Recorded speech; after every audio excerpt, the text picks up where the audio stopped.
What's up, guys? Welcome to IGN. I'm Roy Powers. Today I'm joined by Daniel Krupa. Today we went to Minecon. As you can see, got our little wristbands here. Lots of awesome, exciting square things going on in that area. Indeed. Which you can check out. We have a video giving you a little tour of the show floor. You get to see all the behind the scenes and everything. But you got to see something really, really cool. Yeah, which that was probably gives it away. Yeah, bit of a spoiler there. HoloLens. You got a hands-on experience. Yeah. So what was that like? I got to do the thing the guy on stage at E3 did. So yeah, did that. I did all the gestures. So I went at Minecon and I put on the headset and I basically got to do pretty much the demo that you saw on stage at E3. So that's showing you what the camera's seeing, but I actually got to wear the headset and get a real more impression of what it's like to play Minecraft with HoloLens. Yeah. So initially, I was sat on a sofa, I had a controller in my hand, and the demo started off showing me what it's like to play it almost like regular Minecraft before that crazy stuff. So you're sitting on the sofa with a controller, controlling your character, and you're looking on the wall, and there's a TV, and it's a pretty big TV, and then you can say voice commands to make it a bigger TV if you want. Wow. So you can make this huge TV on your wall, which is really cool because it's also around the border of the TV is embellished with Minecraft imagery, so there's kind of blocks around it, so it's kind of almost embedded into your wall. I wonder if that'll be cool. It'll change depending on what you're playing, what you're watching. You probably get different skins to go around it, and then you can give additional voice commands. So you can say small TV. I don't know why you'd want a small TV, but you can make a small TV. Of course. You can also turn at any point into 3D, just like regular stereoscopic 3D. Insane. So you can make an instant 3D TV, and then there's another one where I think the command was something like reality mode.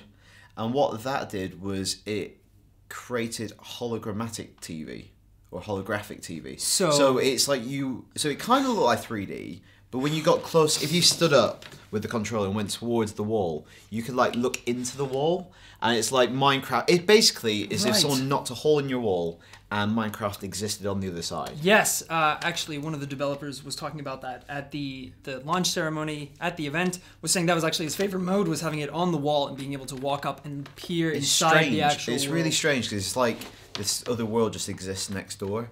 And then it kind of segued into probably the most impressive part of the E3 demo, which was like the tabletop stuff. Yes. Where you give another command, and I looked on the table, and suddenly the world that I was inhabiting appeared on the table, and it was just the very different perspective. And I started using some of the commands where you can pinch, you can hold down like that, and you can scroll. The headset picks up where your hand is, and you can move it about. I wondered how that worked. Yeah. Yeah. So there's two gestures that are used. I think there'll be more obviously when HoloLens comes out, whenever that is.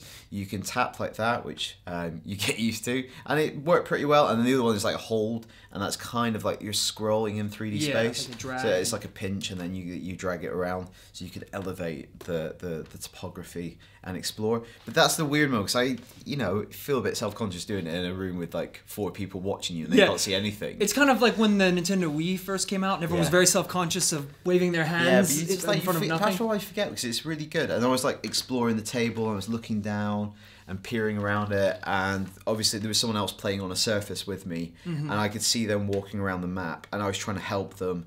And what they said, they want people, when this comes out, they want people to switch between those modes. So when you want to make a strategic decision, you'll switch to the kind of tabletop mode where you can go, oh, there's a cave here, let's pinpoint that. By looking where that is, you can put a marker, and then you can go return to game, and suddenly you're back where you were looking. Yeah, and then you can play it on the big TV. Construction and planning as well for building bigger structures, to be able to zoom out and get a bigger scope of everything. You get that God's eye view, but some really the clarity of the image was really good. Did you get up really close? Yeah, how close the colours are really good, because obviously it's been projected into a clear lens. The vibrancy of the colours was much better than I thought it was going to be. It might have been fitted in a bit of a rush for my eyes and my head, because there was a little bit of chromatic aberration. You could see a little bit of blue and red and green kind of overlapping, not perfectly aligned. But that might just because it's not final, and we calibrated very quickly for the purpose of the demo, so I'm not sure about that. But it's really high res, definitely really high res. So I mean, at E3 we got a bit of a technical demonstration, having the camera being able to essentially replicate what the HoloLens is seeing. How does that how did that preview kind of compare to actually using the HoloLens? Was it quite similar, or was it not quite as fluent as looking back, that is slightly misleading, and you know, other people who've gone hands-on with the HoloLens have said that as well. And I think also there's that HoloLens trailer that came out earlier in the year, which showed like your world being transformed by holograms all around you.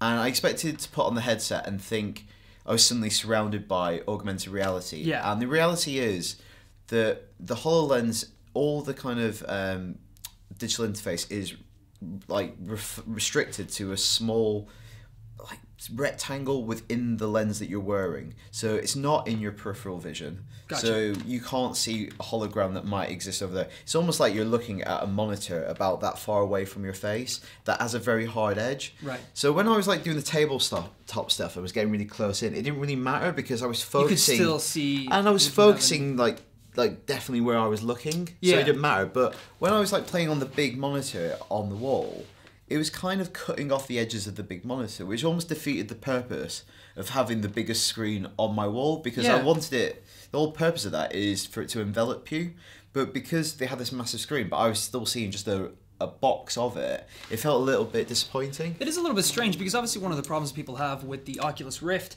is that it is completely immersive, and that's what it's designed to do, is to shut off everything around you. And I mean, you wouldn't necessarily have that problem with the HoloLens because it's a transparent lens. It's blending what you are seeing with augmented reality. So you could essentially have a full. I mean, maybe it's technical restraints at this point. Well, they said that while the HoloLens design isn't final, what I tried was it was very slick bit of kit. I think it's pretty much final. I think they said there's some room for it to change a little bit, but I think this is almost fully developed technology. Whereas when we first tried Oculus or when we first tried Morpheus, they were still quite far out. Yeah. Whereas this does feel like a very refined piece of tech. So I don't think it's going to change that much before launch, is what they're saying. Yeah.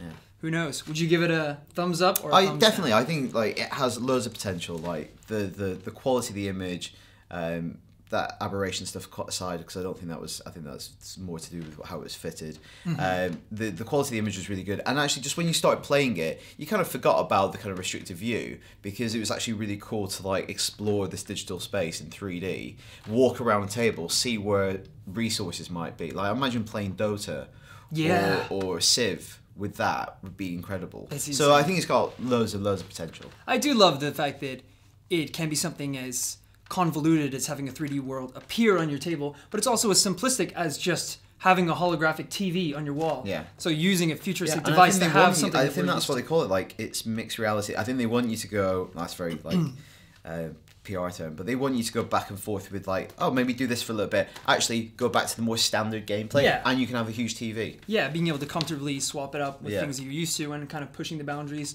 all within the one unit. I think it's pretty exciting. I cannot wait to get my first hands-on try with it. Very excited. So, looking at you, Microsoft. Let's sort something out here. That was the first initial look at the Microsoft HoloLens. For everything Microsoft and Minecraft, stick with us right here at IGN.